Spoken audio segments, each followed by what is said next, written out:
Lloyds Banking Group is back in the black, reporting profits of £2.1 billion for the first half of this year. We'll be live in the city to ask when that might happen and at what benefit to the taxpayer. Also this lunchtime. A very good afternoon. Welcome to the BBC News Ad 1.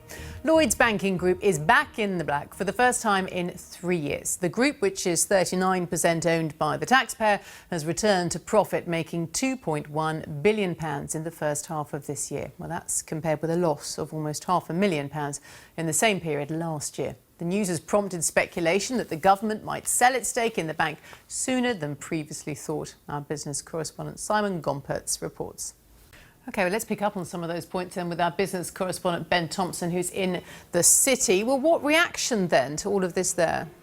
Well, also this morning it's been announced that interest rates are to remain at 0.5%. The Bank of England says it's keeping the key borrowing rate at the same level as it's been for more than 4 years now.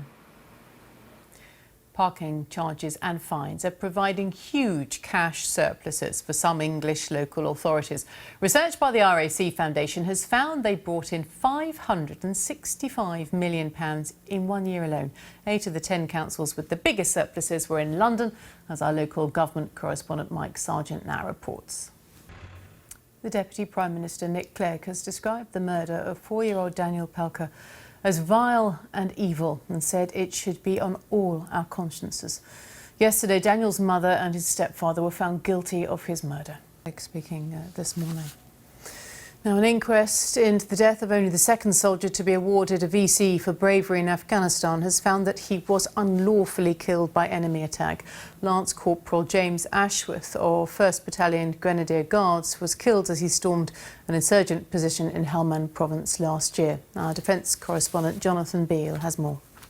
To have lost that, technology failing us then. So we turn to our next story. And in the past half hour, the fugitive American whistleblower Edward Snowden has left Moscow airport. He'd been at the airport for several weeks after coming to international prominence after leaking several classified documents detailing massive electronic surveillance by the US government.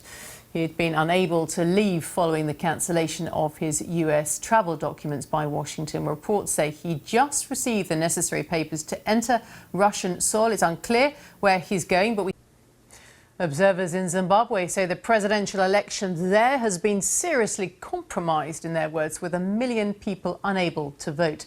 The Zimbabwe Election Support Network used 7,000 observers across the country. Robert Mugabe's party, ZANU-PF, are claiming an emphatic victory.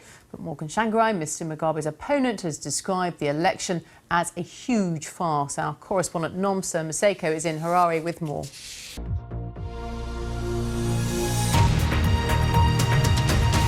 Now, an address which the Queen might have delivered if Britain was on the verge of nuclear war has been released to the National Archives. The speech is among government documents dating from 1983, which have been made available under rules allowing their publication after 30 years.